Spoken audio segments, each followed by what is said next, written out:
everybody. Welcome to Wednesday morning musical devotions. This morning I thought I'd share with you a song that I wrote from my hospice work when I played for hospice patients in the critical care units at Hospice of the Valley for almost 11 years.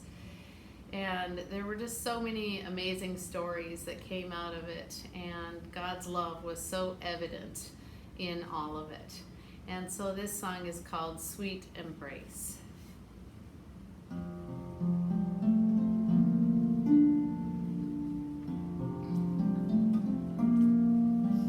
Sweet embrace, compassion and grace. Sweet embrace, feel His peace in this place. Sweet embrace, see the love on Jesus' face.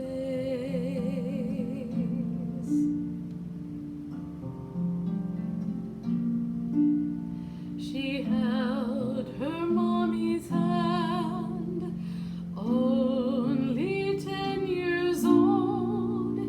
She knew that very soon her mommy's hand would grow cold. To the tune Amazing Grace, a tear ran down her face. Oh, how she needed Jesus' sweet embrace, His sweet embrace. Sweet embrace, compassion and grace. Sweet embrace, feel His peace in this place. Sweet embrace, see the love on Jesus' face.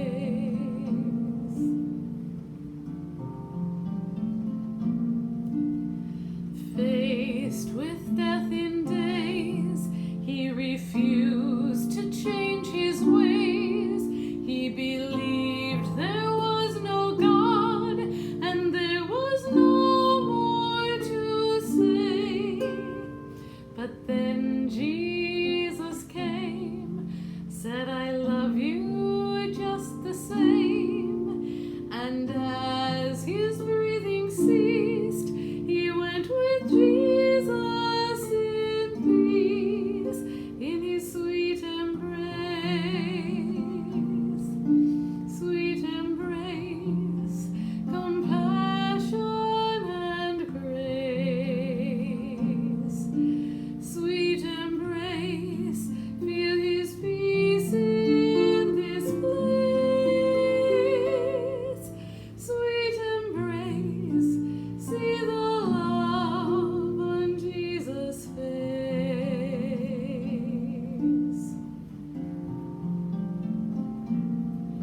One of God's chosen race, He'd been faithful all His days. As He chanted, His Messiah came and revealed His place. Jesus said, I am the way to His chosen. As He prayed, He believed and was baptized, and 2 days later He died in His sweet embrace.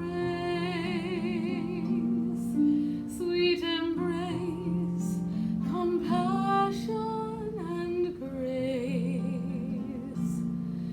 Sweet embrace, feel the peace in this place. Sweet embrace, see the love on Jesus' face.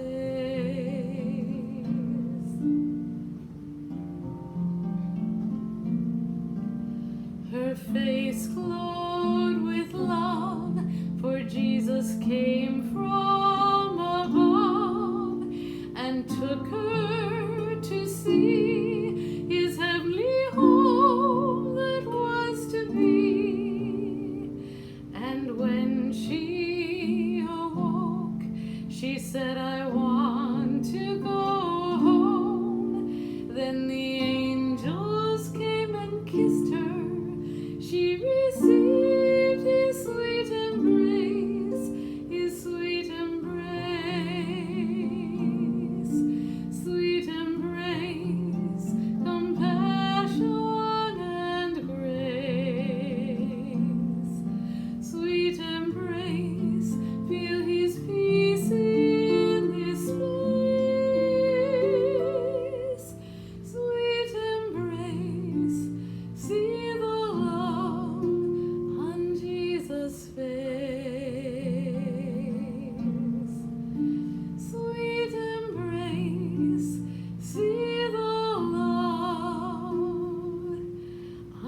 I wanted to share with you a little bit about that last verse. The woman who that was about was a little Southern Baptist lady. She was probably about 4'9". She loved the Lord and she loved hymns. And if I would have stayed all day playing hymns, she would have just kept giving me requests for more. But I could only stay in each room about 15 or 20 minutes. And so when I left, her daughter asked if I had a CD that I could share with her with some of my hymns on it. So I brought one in and left it with her. The following week, the social worker, whose office door was just like 6 inches from Betty's door frame, met me at the front door of the hospice unit and informed me that I was never, ever to play Betty's favorite hymn, "It Is Well With My Soul," again. Little did I know, but her daughter had had the brilliant idea of leaving my CD playing on just one song for the entire day. Well, by then, Betty had declined quite a bit and she wasn't speaking much anymore. But every once in a while, she would just say, "It is well. It is well with my soul." On the following week, when I returned, Betty's daughter came rushing out of the hospice unit and said, "You're not going to believe what happened." I said, "What?" She said, "On Sunday, my mom had a massive stroke and they told me she wasn't going to wake up anymore. I just left your hymns playing 24 hours a day, and 3 days later, my mom sat straight up in bed, just sobbing, 'Jesus, don't leave me here. Take me home. Don't leave me.' And that was all she would say for over an hour. When they finally got her calmed down, she told them that when she had had the stroke, Jesus had come and taken her out of her body and shown her the heavenly home that he had prepared for her. She had seen her parents, who had long been gone because she was 85, and she said they were full of life and youthfulness and vitality. It looked like they were somewhere between 25 to 45 years old, right in that prime of life. So yay, look what we have to look forward to, because other people who lost loved ones at an older age all say that same thing. Well, Betty did not want to come back, and she was very distraught that she was being sent back. But she was told it wasn't quite the right time yet, but she would be brought home at the right time, and in the meantime, she would be ministered to. Her daughter had to leave the room for about 20 or 25 minutes the following morning. And when she returned, she went to open the blinds because it was a dark day. But as she passed her daughter's bed, she noticed that her mother's bed, she noticed that her mother was just glowing and sparkling, and she said, "Mom, what happened to you?" And her mom said, "Oh, the angels have been kissing on me," just like it was an everyday occurrence. Well, she was here and she brought me into the room, and I got to see that beautiful sparkling luminescence. It was so amazing. Almost every wrinkle she had was gone. She looked 25 years younger. She looked like she could have been 50 instead of 80. And the only thing that kept her looking older was she still had her beautiful, perfectly white hair. And she was only around a couple days after that, but I felt like she was sent back so I could share that story.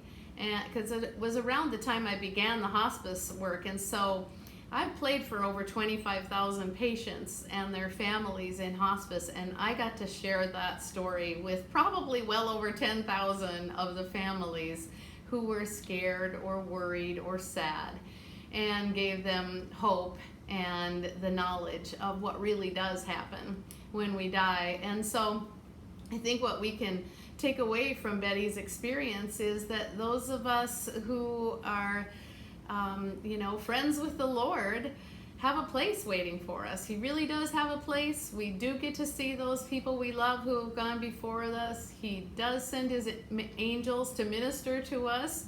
They had ministered to Betty, and she just was glowing. And Jesus himself comes to bring us home. So we really have nothing to be afraid of. And all the people who have had near-death experiences say they didn't want to come back because they were so much freer and felt love in such a fuller way than they had ever felt it before.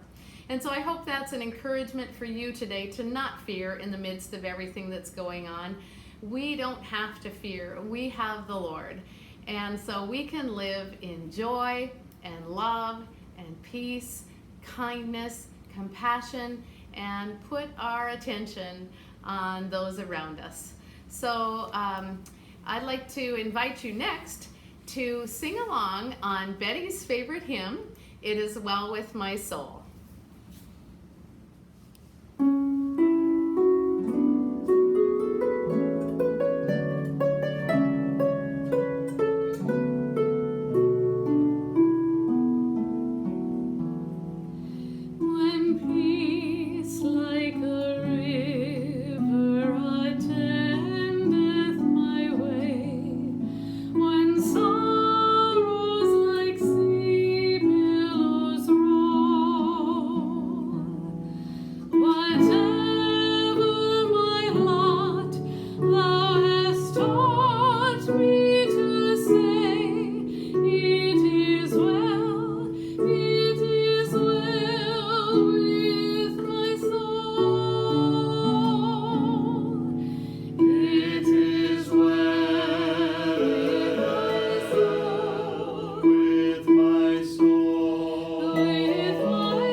Have a wonderful week, everyone. Go out with joy and be led forth in peace.